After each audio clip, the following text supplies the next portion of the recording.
Welcome to News Hour on Some TV, your gateway to the pulse of the nation. Follow us on Facebook at Some TV and watch every moment live on YouTube at Some TV Live. First, the major headlines. Renewed herdsmen attack in Enugu leaves 12 dead. Residents flee amid ongoing bloodshed. On Benue massacre, as President Tinubu visits, Defense Chief alleges insider complicity as calls mount for state police.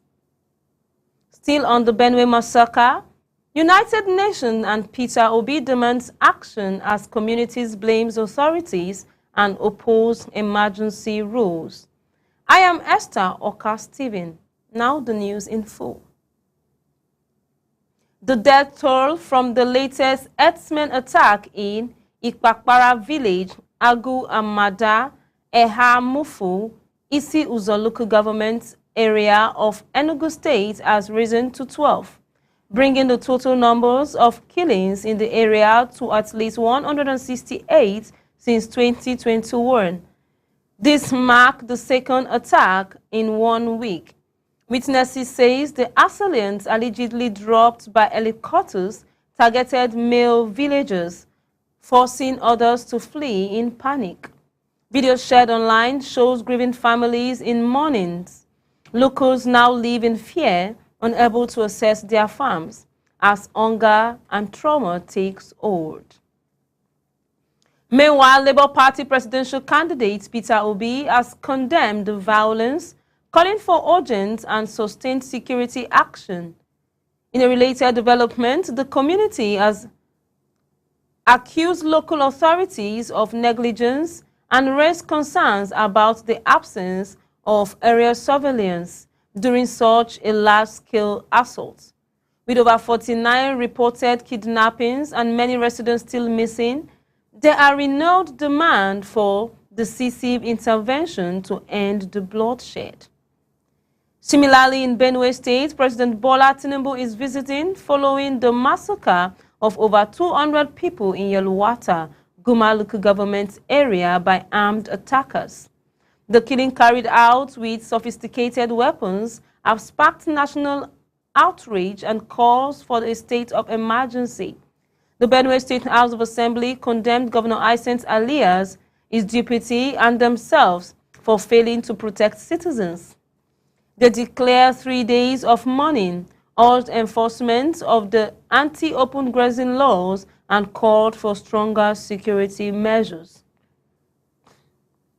Further deepening concerns, Chief of Defense Staff General Christopher Musa revealed insiders' involvement in the Yelwata massacre, urging a strategic overhaul of Nigerian security ahead of Tinubu's visit. The Secretary to the Government of the Federation and Security Chief held stakeholders meeting while retired generals and political leaders for lasting peace. In response, Tinubu renewed called for constitutional reforms to establish state police, an idea welcomed by some governors but criticized by others wary of potential abuses of power. Adding to international dimension, the United Nations condemned the Benue killings and demanded accountability as opposition parties accused Tinubu of politicizing security and linked the Benue situation to past issues. The APC and Benue PDP, however, rejected calls for emergency rules, advocating instead for an increased security presence. Meanwhile, in Sokoto State, a dual-track approach is emerging. The government has expressed readiness to negotiate with repentant bandits while simultaneously launching an attack. The initiative announced by Ahmed Aliu's administration will guard policy targeting poverty, education, and health, showcasing its combined focus on peace building. Elsewhere in the country, Security remains top priority in Adamawa State. Governor Ahmed Umar Finturi, represented by his deputy, reiterated support for military efforts during the 2025 Inter-Brigade Warrant Officers Competition in Yola. Some TV correspondent Ojoma files in the report.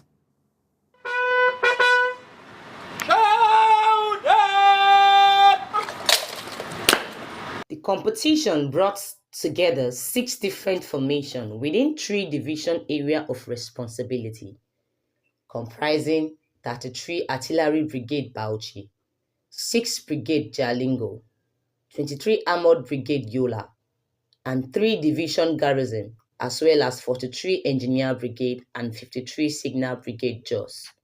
Officers engage in drill competition designed to test their leadership quality, organizational ability, level of initiative, and physical fitness.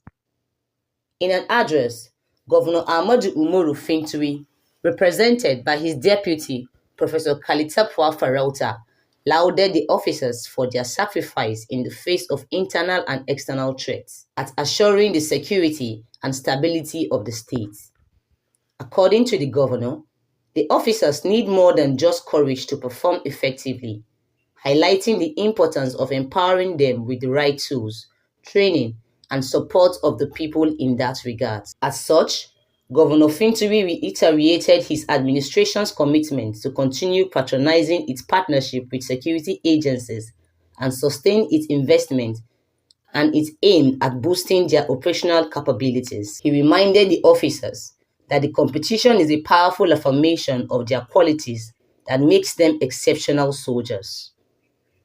The commander, 23 Armored Brigade Yola, Brigadier General Amechi Agu, on behalf of the GOC 3 Division, Major General Folusho Oyinlola, said the exercise is a demonstration of their shared commitment to the operational readiness and combat effectiveness. He informed the participants that their commitment to physical and mental toughness will set an example and inspire the young generation. I am Ojoma Yusuf, reporting for Some TV News Yola. Shifting to accountability in public service, the EFCC has rearranged Bauchi State Accountant General Sirajo Mohammed JJ and Bureau the Change Operator Aliu Abubakar for allegedly laundering of 1.4 billion naira. Both pleaded not guilty with the trial set for 21st July 2025. Turning to politics, the People Democratic Party PDP is grappling with renewed internal crisis. The Independent National Electoral Commission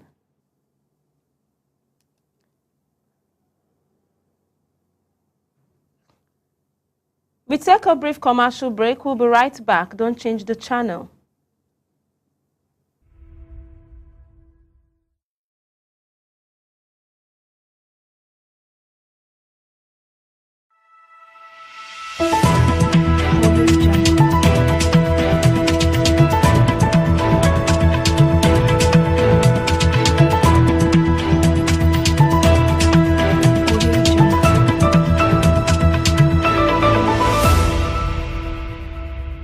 In today's digital age, staying ahead of the curve is crucial for success.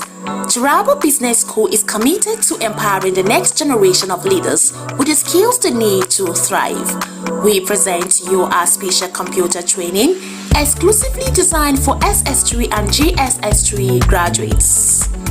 Our comprehensive program covers a wide range of topics, including Microsoft Word, master the art of document creation and editing, unlock the power of data analysis and visualization, Microsoft Access, learn to manage and analyze database, Microsoft PowerPoint, create stunning presentations that captivate audiences, graphic design using CorelDRAW, unleash your creativity and design skills, Photoshop, enhance your image editing skills and create stunning visuals, programming using web design, build dynamic websites and web applications, database development, learn to design and manage databases, UI/UX design, create user-friendly and intuitive interfaces.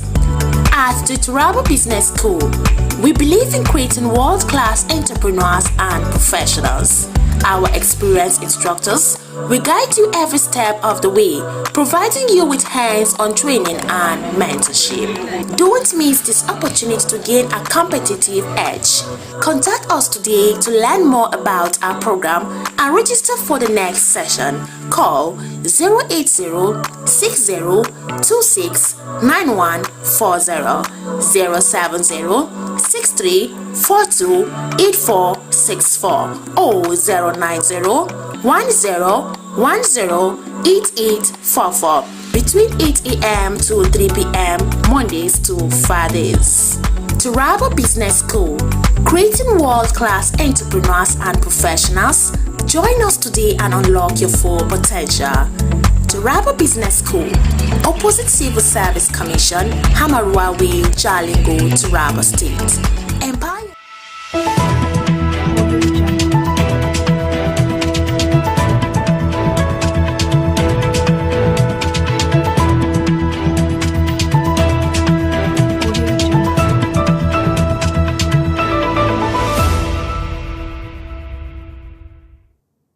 Welcome back. Meanwhile, in Sokoto State, a dual truck approach is emerging. The government has expressed readiness to negotiate with repentant bandits while simultaneously launching a multidimensional poverty index survey from 19th June to July 9th. The initiative announced by Governor Ahmed Ali's administration will guide policy targeting poverty, education, and health, showcasing its combined focus on peaceful building. Elsewhere in the country, security remains top priority in Adamawa State. Governor Amadou Umar Fintri, represented by his deputy, reiterated support for military effort during the 2025 Inter-Brigade Warrant Officers Competition. In a related push, the internal caution, the PDP concerned stakeholders warned against any illegal moves to replace Anyanwu. The stress that disrespect for court rulings could fuel defection ahead of key elections. Meanwhile, on the education front, the Joint Administration and Matriculation Board, JAM, is proposing sanctions against 11 CBT centers and individuals linked to fingerprint fraud in the 2025 UTME. Registrar Prof. Sheikh Oloyede announced a 3-year ban for agents behind mass fraud, pending ministerial approval. Law enforcement has also called for strict enforcement. Similarly, in Lagos, the state government has reaffirmed its commitment to training health professionals at the Lagos State College of Nursing matriculation ceremony. Officials highlighted innovation and entrepreneurship in medical education. On governance and media, the federal government has restated its commitment to a free and responsible press. Speaking at the launch of Nigerian media in Abuja, Information Minister Mohammed Idris praised ethical journalism and announced plans for the UNESCO Media Literacy Institute. He emphasized that democratic ideas are being translated into tangible reforms. On a different note, the public was cheered by the viral video showing Pastor Paul Adeferensin with what appeared to be a firearm during a roadside encounter. Responding swiftly, he voluntarily presented himself to Lagos police and clarified that the object was non-lethal. Authorities assured transparency in the ongoing investigations. In economic development, Vice President Kashim Shettima represented President Tinubu at the 2025 Public Public-Private Partnership PPP Summit in Abuja, highlighting a $2.3 trillion infrastructure gap. He urged global investors to support reforms amid at doubling infrastructure shares of GDP by 2043.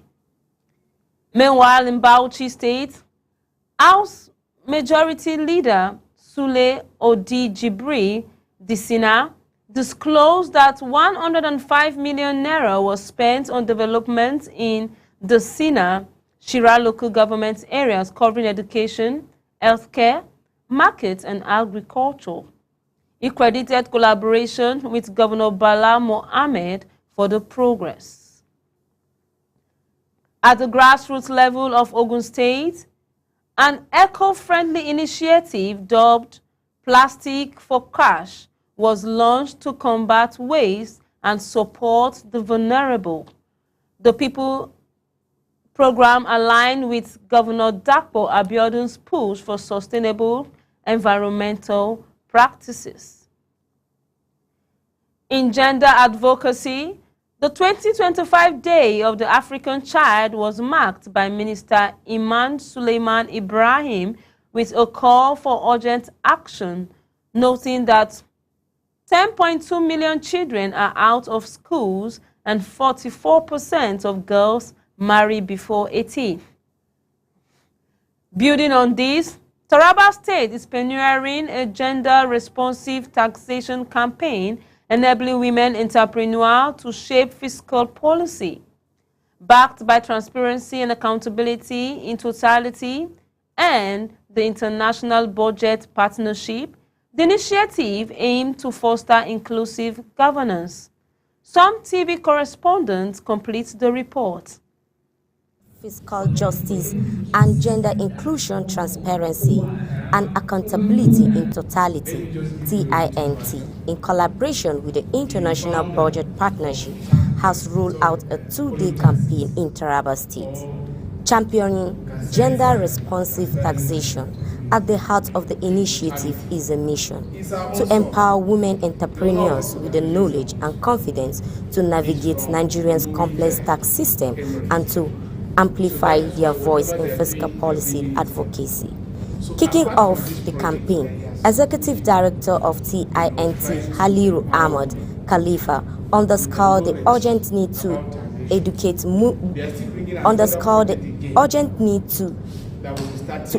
women leaders of Market Commodity Association. According to him, knowledge of tax rights and obligation is not just empowering, it is transformational.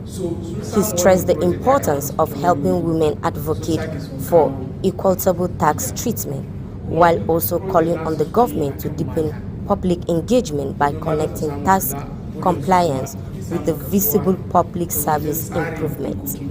Transitioning to the role of revenue authorities, Ted Roland Andrew, Assistant Chief Inspector of Taxes at the Taraba State Board of Internal Revenue, emphasize the life-changing impact of taxation when properly channeled.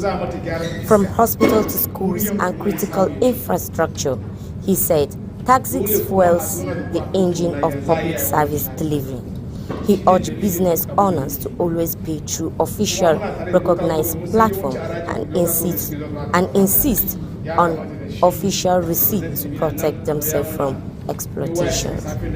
Adding another dimension to the conversation, Mrs. Alheri Alpha, Principal Inspector of Taxes, brought clarity to the mechanics of personal tax compliance. She noted that individual tax payment, not group resistance, ensure better traceability and access to government support. Her message to business owners was clear: pay your tax early, keep accurate records, and stay updated on regulatory changes. She also reminded citizens of their fundamental right to information, to fairness, and to accessible tax services. Zooming in on local revenue matters, Salmanu Joro Hassan, Tax Force Chairman, on revenue in Jalingo broke down the array of fees collection at the grassroots level, from market ticket to ground rent. He delivered a stern warning against illegal tax collectors and encouraged traders to report any suspicious activities to the relevant authorities. But beyond policy and procedure, the voices of the market women echo powerfully through the campaign hall. They spoke of fractions over publicate and undocumented tax payment, intimidation by unauthorized officials, congested training space, and the indignity of unhygienic mixed-gender toilets. In response, the campaign organizers pledged to relay these issues to the appropriate government bodies for urgent attention. As the curtains falls on the two-day campaign tomorrow, the message will be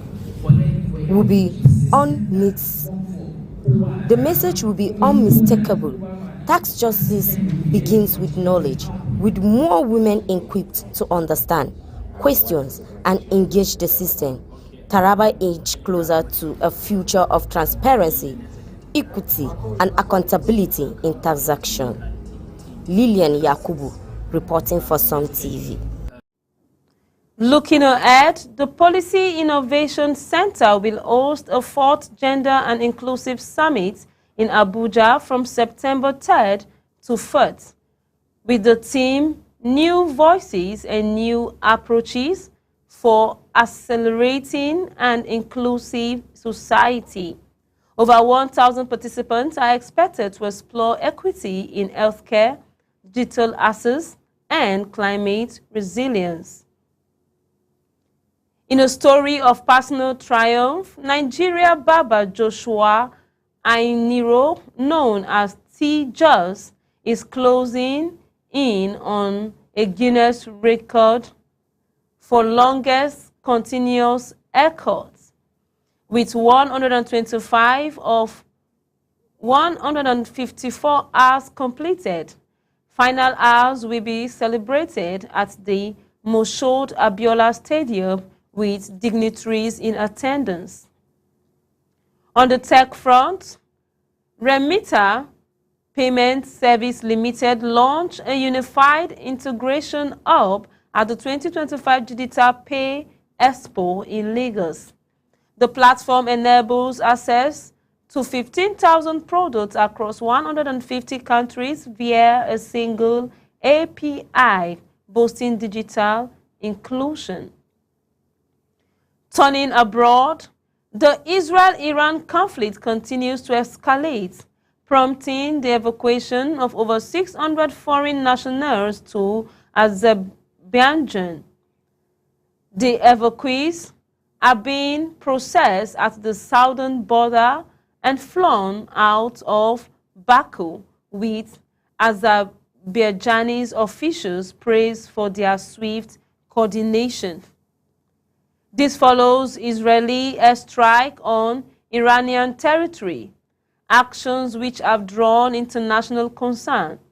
China weighing in, accusing former U.S. President Donald Trump of inflaming tensions after his call for Tehran residents to evacuate. Beijing has urged responsible de-escalation and warned its citizens in Israel to leave.